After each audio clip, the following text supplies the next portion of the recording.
میں کبھی کبھی ان علماء کی عقلوں کا ماتم کرنے کو تیار ہوتا ہوں جو کہتے ہیں نبی مر گیا، پتھر ہو گیا، مٹی ہو گیا۔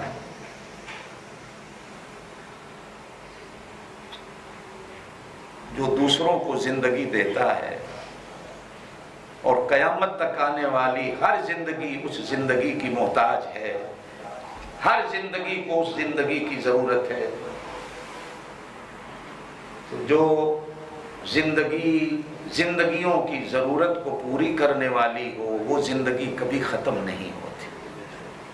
یہ ہمیشہ یاد رکھیں۔ وہ دینے والا جو زندگی کو ہے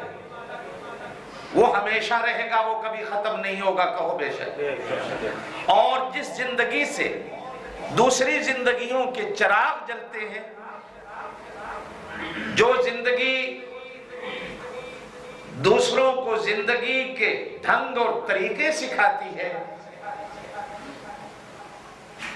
وہ زندگی بھی کبھی فنا نہیں ہوتی، اس لیے کہ باقی زندگیوں کے چراغ اسی ایک ہی زندگی سے جل رہے ہیں اور چل رہے ہیں۔ جب زندگی کو دینے والے کو فنا نہیں،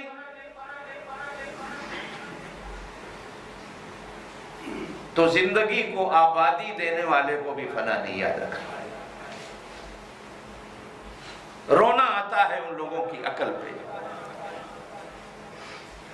کہ جو کہتے ہیں وہ مر گیا مدینے کیا کرنے جاتے ہو، مر گیا مٹی ہو گیا، پتھر ہو گیا، مدینے تمہیں کیا ملے گا۔ بلکہ جو آج اس غرض سے جاتا ہے کہ میں حضور علیہ السلام کی قبر کی زیارت کر لوں، وہ شرک کرتا ہے، وہ مشرک ہو جاتا ہے۔ حضور علیہ السلام کی قبر کی زیارت کر کے مدینے کا سفر کرنا جائز نہیں، لوگ کہتے ہیں۔ میں ایک حدیث سنا کے آگے آپ کو چلتا ہوں۔ حضور علیہ السلام نے ایک اپنے صحیح، صاف ستھرے، بہترین بیان میں یوں فرمایا، من زار قبری، جس نے میری قبر کی زیارت کر لی، وجبت لہو شفاعتی، قیامت کے دن اس کی شفاعت میرے اوپر واجب ہوگی۔ نہ یہاں حضور نے فرمایا جس نے مدینے کی زیارت کر لی، نہ یوں کہا جس نے میری مسجد کی زیارت کر لی، نہ یوں کہا کہ جس نے مدینے کے بازاروں کی زیارت کر لی، نہ یوں کہا کہ جس نے مدینے کے پلازوں کو دیکھ لیا، نہ یوں کہا کہ جس نے مدینے کی کھجوریں کھا لی، نہ یوں کہا کہ جس نے جا کر مدینے میں شاپنگ کر لی، نہ یوں کہا کہ جس نے جا کر مدینے کی ہوٹلوں میں رہائش رکھ لی، نہیں، بلکہ فرمایا جس نے میری قبر کی زیارت کر لی۔ کہتے ہیں کسی کے گھر کو دیکھنا گھر والے کے دیکھنے کے برابر ہوتا۔ میں آپ میں سے کسی کو ملنے گیا، اتفاقاً آپ گھر نہیں تھے، یا آپ میں سے کوئی بندہ مجھے ملنے آیا، اتفاقاً ایسا کہ میں نہیں تھا،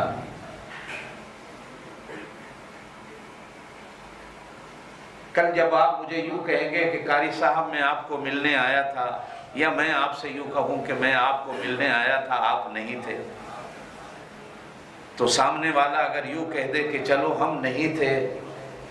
ہمارا گھر تو دیکھ لیا، اب آئندہ تو آنے جانے کا راستہ مل گیا نا، آئندہ تو آنا جانا آسان ہو گیا نا، میرے گاؤں کی گلیاں دیکھ لی، میری گاؤں کے بازار دیکھ لیے، میرے گاؤں کے لوگوں سے میرے گھر کا تو پوچھ لیا نا، انشاءاللہ جب آپ آئندہ آئیں گے تو آپ کو آنے کی کوئی تکلیف نہیں ہوگی۔ یہ تو ہے آپ کے اور میرے لیے، لیکن اگر کوئی بندہ مدینے جاتا ہے،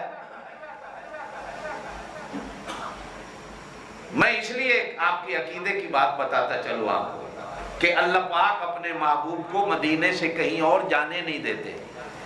توجہ رکھنا میری بات۔ یہ جو لوگ اپنے اپنے شہروں میں گھروں میں نبی کو بلا لیتے ہیں، حلوے کی تھالی رکھی، نبی جی آ گئے، کھڑے ہو جاؤ، آ گئے۔ اب نبی آئے ہوئے ہوں ہانگ کانگ میں، آپ چلے جائیں مدینے نبی کی قبر کی زیارت کرنے،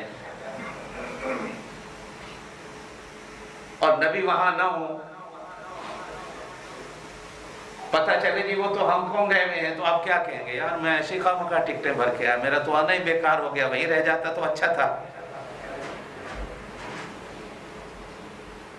اللہ پاک کسی سے یہ بات سننے کو بھی تیار نہیں، اس لیے اللہ پاک اپنے نبی کو مدینے سے کہیں باہر جانے نہیں دے۔ وہ کچھ سمجھ آئی نہیں میری گال؟ جنہوں نہیں آئی ہاتھ کھڑا کر کے دس دے، میں پھر سمجھا دیں۔